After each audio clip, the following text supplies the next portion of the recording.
welcome back to my baking channel, Lara Bakes. And this week I'm doing something different. If you've watched any of my previous videos, you've seen I've used jam in some of them. So when I did the scones, I put jam on them. For the jammy dodgers, filled them with jam. So I thought I'd show you how I make my homemade jam. I think it's something really satisfying. It's quite simple to do. Rather than buying it, and it's literally just 3 ingredients that you need. What you need is your choice of fruit. So I'm going to be doing a strawberry jam. Then you need special jam sugar, because that's got added pectin in it, which helps your jam to set, and then some lemon juice. And that's literally all you need. And then you need a sterilised jar as well to put it in. So I've been sterilising my jar earlier for about 20 minutes on boil. So that's going to be ready for the jam to go in. Also, there is a test to see when the jam is sort of set. So what I'm going to do in advance is put a little plate in my fridge, because you want the plate to be cold. And then what we're going to do, when you think it's ready, you're going to put the jam on the plate, put it in the fridge for 2 minutes, and it's called the Ripcord Test. And you sort of push it and see if the jam ripples, and if it does, then it's ready. So yeah, I'm putting that in my fridge first before we get started. So I've got my kilo of strawberries just cut and quartered, because I don't like big bits of strawberries in my jam. Got a lemon that I'm going to use this juice for, and then a kilo of special jam sugar. And that is literally all you need right now. So just to show you the what size I use, this is the size of my, this is actually a Kilner jar, but you can use any glass jar. And when I've done this before, there's actually more. So I'm going to have to actually go and sterilise another jar, because there's going to be more jam than this. You'd be surprised, but you do get quite a lot out of it. And then it lasts for, in the fridge, they say up to a year. So, but it never lasts that long, because it's just so good. But yeah, so now we'll show you how to do it. Okay, so to my strawberries, I'm going to add the juice of 1 lemon. And then we're going to put this onto a low heat.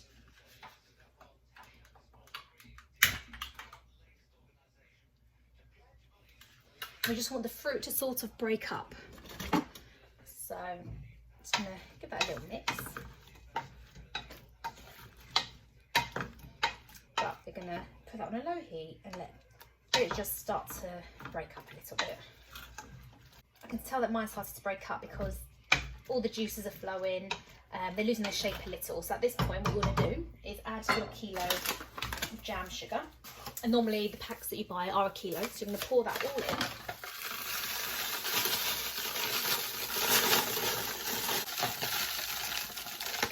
And then you're going to stir that until it's all melted. Going to continually stir this with the fruit until it's all dissolved.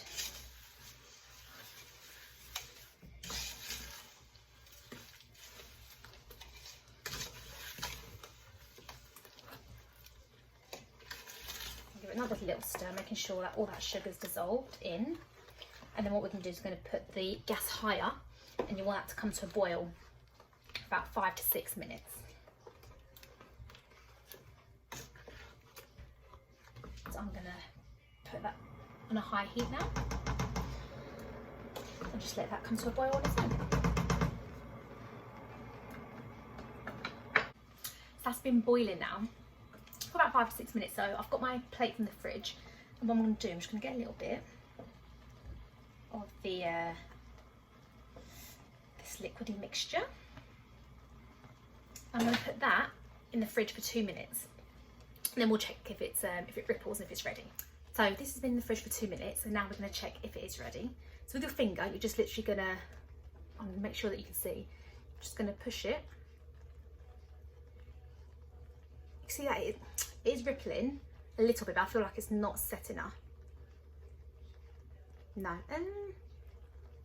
no, a little bit longer, not ready just yet. So what I'm going to do is let that boil for a few more minutes. Put this back in the fridge so it's nice and cold, and then we can do the test again. I have to say, it smells delicious with these strawberries boiling. So sweet. So just wait now until a few more minutes. It's been a couple of minutes, and I'm just going to do the test again.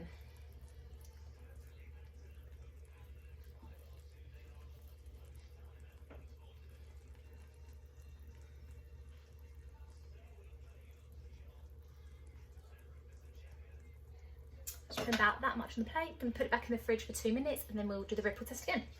Okay, that's been 2 minutes. Now we're going to do it again, the Ripple test. Let's have a look. Yeah, that's better. So if you go a bit closer, See it starting to ripple as you push it forward. Perfect.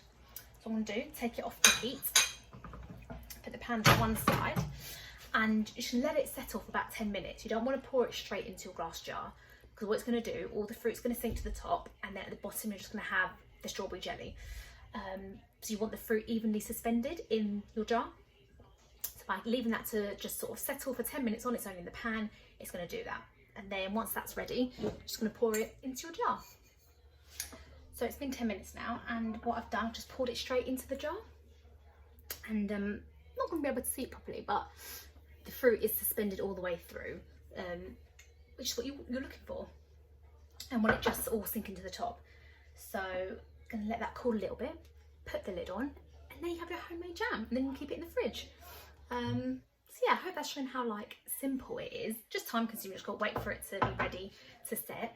But it's so, I can't tell you how delicious it is, and just the satisfaction of knowing that you've made that. They're great presents to give. I've done it past Christmas. I've put like a little jam jar in a hamper, give it to your friends, to your family. Yeah, or just have it for yourself because it's so delicious, and you can use them in your bakes, which that's the whole thing about baking. I love it, is that everything tastes so much fresher when you make it, because there's no chemicals, there's no added stuff to it like it is in the shops. What you put in is what's in it. And if you make a nice Victoria sponge and use your own jam, delicious. So I hope you enjoyed the video. Happy baking. I hope you give it a try, and I will see you next week for another baking video. Happy baking!